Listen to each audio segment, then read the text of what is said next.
Si vous jouez contre Ronaldo, ne vous précipitez pas pour célébrer votre victoire. Malgré son âge, beaucoup considèrent à juste titre Cristiano Ronaldo comme l'un des meilleurs joueurs au monde.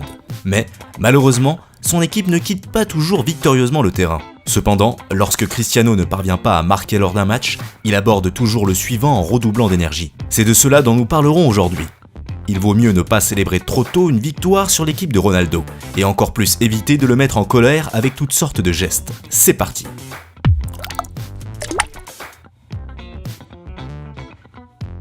Wolfsburg. Je vais commencer avec le premier match contre Wolfsburg en Ligue des Champions en 2016, lors des quatrièmes de finale. Nombreux sont ceux qui avaient déjà enterré le Real après sa défaite de 2-0. Et l'équipe allemande, avec ses fans, avait commencé à célébrer à l'avance les demi-finales. L'entraîneur de Wolfsburg lui-même était convaincu de gagner à nouveau lors du match retour. Nous avons gagné le respect avec le premier match, et après le match retour, nous serons encore plus respectés. Nous jouerons à nouveau comme nous savons le faire, peu importe le nombre de fans présents dans le stade de Madrid. Nous avons besoin d'une autre journée exceptionnelle pour continuer notre ascension dans la Ligue des Champions. Nous entrerons dans l'histoire, déclara Dieter Hecking à l'époque. Mais est-il vraiment judicieux de célébrer à l'avance lorsque Cristiano Ronaldo se dresse devant vous ? Lors du match revanche, l'équipe allemande expérimenta toute la puissance des représailles du Portugais. Ronaldo plaça un premier ballon à la 15e minute de la première mi-temps et 2 minutes plus tard, il réalisa un doublé, avant de rajouter un goal à la 77e minute. Après ce retour impressionnant du Real de Madrid lors de cette confrontation de 2 matchs contre Wolfsburg, l'entraîneur de Madrid, Zinedine Zidane, était satisfait de lui-même et de l'équipe. Je pense que nous avons fait du bon travail. Je suis très fier des joueurs et de ce qu'ils ont fait. C'était une soirée spéciale et nous avons obtenu ce que nous voulions. Cristiano Ronaldo a prouvé qu'il était le meilleur joueur de football du monde. Il ne restait plus qu'à Hecking qu'à accepter la défaite. Le Real mérite de passer au tour suivant. Nous n'avons pas réussi à jouer 2 bons matchs. L'équipe n'a pas compris ce qu'il fallait faire. Eh bien, comme on dit, que cela serve de leçon.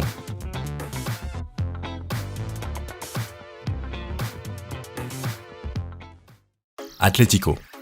Tout le monde se souvient comment, lors du premier duel des 8e de finale de la Ligue des Champions, l'Atlético Madrid a facilement remporté une victoire à domicile contre le Juventus de Turin, au score de 2-0.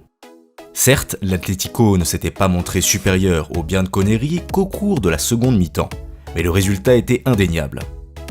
Et quel geste de l'entraîneur-chef de l'Atlético, Diego Simeone, a-t-il fait après le deuxième but contre la Juventus ? Oh oui, on s'en souviendra longtemps, même si de nombreux fans affirment qu'il s'agissait d'un geste très ordinaire de la part de Diego.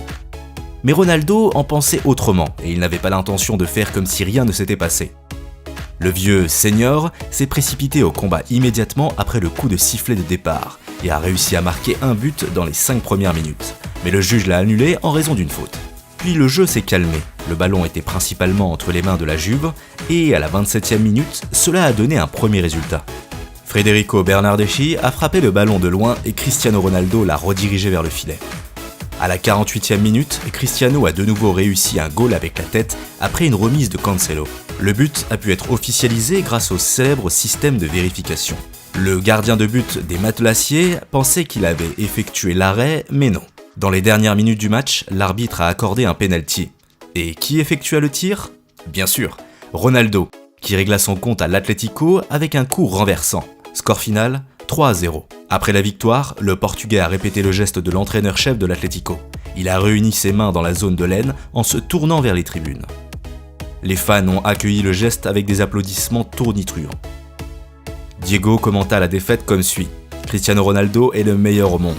C'est ce qu'il peut démontrer lors des grands matchs de football. Celta.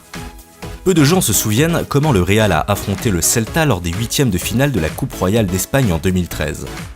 Rares sont ceux qui doutaient des capacités de Los Merengues à passer sans problème au quart de finale.